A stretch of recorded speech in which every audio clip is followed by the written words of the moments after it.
তো সেখানে যদি আপনি এরকম ১০০ থেকে ১৫০ যদি দেশকে আপনি এই ফান্ডিংটা প্রোভাইড করতে পারেন, তাহলে অটোমেটিক্যালি কিন্তু তাদের এক ধরনের মানে ভোটের যে হ্যাঁ, ইচ্ছাটা এটা চলে যাবে চলে ওইদিকে। যাবে ওইখানে। ফ্রান্স অলরেডি আরকি ইনফান্তিনোকে তারা ব্যাকিং করছে। যে ফিফা ফরওয়ার্ড ফান্ড বছরে এর আগে বছরে মানুষ বাংলাদেশ ৫০০ মানে $৫,০০,০০০ পেত।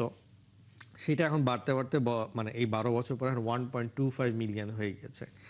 সো পার ইয়ার বাংলাদেশ কিন্তু 1.25 মিলিয়ন হচ্ছে ইউএসডি পাচ্ছে ফিফা থেকে।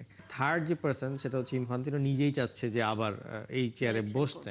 তো এই চেয়ারে বসতে গেলে আপনাকে মানে এখানে সবচেয়ে বড় ব্যাপারটা হচ্ছে যে অন্যান্য জায়গার ভোটিং একরকম, ফিফার ভোটিংটার একটু ডায়নামিক্সে ডিফারেন্ট। তার কারণ হচ্ছে ফিফাতে আপনি জানেন যে ২১১টা দেশ আছে এবং এই ২১১টা দেশের সবার সমান অধিকার। আপনার ইংল্যান্ডও ভোটিংয়ে যে অধিকার, বাংলাদেশেরও ভোটিংয়ে সেই অধিকার। কিন্তু আপনার যখন ওয়ার্ল্ড কাপ খেলছে কিন্তু মাত্র ধরেন যে ৪৮টা দেশ। এই ৪৮টা দেশের মধ্যে সবাই কিন্তু আবার ওরকম মানে বড় ফুটবলিং কান্ট্রি না। সো এখন ছোট দেশগুলোর সংখ্যাই কিন্তু বেশি আপনি যদি দেখেন, এবং সেই ছোট দেশগুলো যদি মেজরিটি ভোট ফিফা বা ইনফান্তিনো দুজনেই যদি নিতে পারে, সেই ক্ষেত্রে তার জন্য ইলেকশনে জিতে যাওয়াটা খুবই সহজ। এখন এই ছোট দেশগুলোকে আপনি কিভাবে আপনার মানে ছায়াতলে নিয়ে আসবেন, সেটা হচ্ছে যে ফান্ডিং, একটা বড় ফান্ডিং যেটা কিনা হচ্ছে তাদের ফুটবল ডেভেলপমেন্টের জন্য কাজে আসে।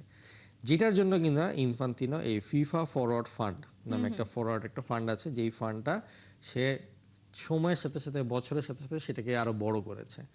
যে ফিফা ফরওয়ার্ড ফান্ড বছরে এর আগে বছরে মানুষ বাংলাদেশ ৫০০ মানে $৫,০০,০০০ পেত। সেটা এখন বাড়তে বাড়তে মানে এই ১২ বছর পরে 1.25 মিলিয়ন হয়ে গেছে। সো পার ইয়ার বাংলাদেশ কিন্তু 1.25 মিলিয়ন হচ্ছে ইউএসডি পাচ্ছে ফিফা থেকে। সো এইটা হয়তো ইংল্যান্ডের জন্য বা জার্মানির জন্য বা ফ্রান্সের জন্য এটা বড় কিছু ব্যাপার না, তাদের ব্র্যান্ডিংয়ে তারা এত বেশি টাকা উঠিয়ে ফেলে। কিন্তু বাংলাদেশের জন্য 1.25 million per year for football পাওয়াটা বিশাল একটা ব্যাপার। এবং তার সাথে যদি আপনি হ্যাঁ হ্যাঁ হ্যাঁ এবং তার সাথে আপনি ধরেন যে শুধু বাংলাদেশ না, এরকম ধরেন আরো ১০০টা দেশ সম্ভবত আছে। সো সেখানে যদি আপনি এরকম ১০০ থেকে ১৫০ যদি দেশকে আপনি এই ফান্ডিংটা প্রোভাইড করতে পারেন, তাহলে অটোমেটিক্যালি কিন্তু তাদের এক ধরনের মানে ভোটের যে ইচ্ছাটা চলে যাবে ওইখানে। তো এই ফান্ডিংটা যে উঠাতে হবে, এই ফান্ডিংটা উঠানোর একমাত্র জায়গা হচ্ছে world cup. So that's why FIFA always চায় একটু ওয়ার্ল্ড কাপের দেশগুলো বাড়ুক, একটু ব্র্যান্ডিংটা বেশি হোক। এইজন্যই কি ৬৪ দলের ইনিশিয়েটিভটা অনেকটা বেশি নেওয়ার ইচ্ছা। তাহলে হবে কি যে এই যে বাকি যে ৪৮ এর পরে যেই বাকি যে ১৬টা টিম নিয়ে চিন্তা করা হচ্ছে, তাদেরও তাহলে একটা ভোটিং পজিটিভ সাইডে প্রতি এক ধরনের চলে আসবে। এর আগে আসলে ইনফান্তিনো চেষ্টা করেছিল যে ওয়ার্ল্ড কাপ যাতে ৪ বছর না ২ বছর পর পর হয়, কিন্তু সেটা আসলে ফিজিবিলিটি স্টাডিতে টিকেনি। ইনফ্যাক্ট ওইটা আসলে ওই রংটাও হারাবে, যে উন্মাদনা বিশ্বকাপ নিয়ে আমাদের থাকে ওই রংটা হারাবে। তো এই কারণে এখন সে আর কি ৬৮ দলের ওয়ার্ল্ড কাপে যেতে যাচ্ছে।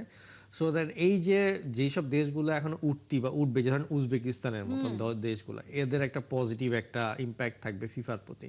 সো তখন এই ভোটিং এর রাজনীতিতে তখন হয়তো ইনফান্তিনো এখানে এক ধাপ এগিয়ে যাবে। সো আবার এদিকে কালকেও একটা জায়গায় লেখা পড়ছিলাম যে ফ্রান্স অলরেডি আর কি ইনফান্তিনোকে তারা ব্যাকিং করছে। তাদের ফিফার সাথে যে লায়কেপের যে একটা ভালো একটা সম্পর্ক আছে, ব্যালন ডিওর বলেন এবং বিভিন্ন ক্ষেত্রে হচ্ছে ফ্রান্সের ফেডারেশনের সাথে ফিফার বেশ ভালো একটা সম্পর্ক।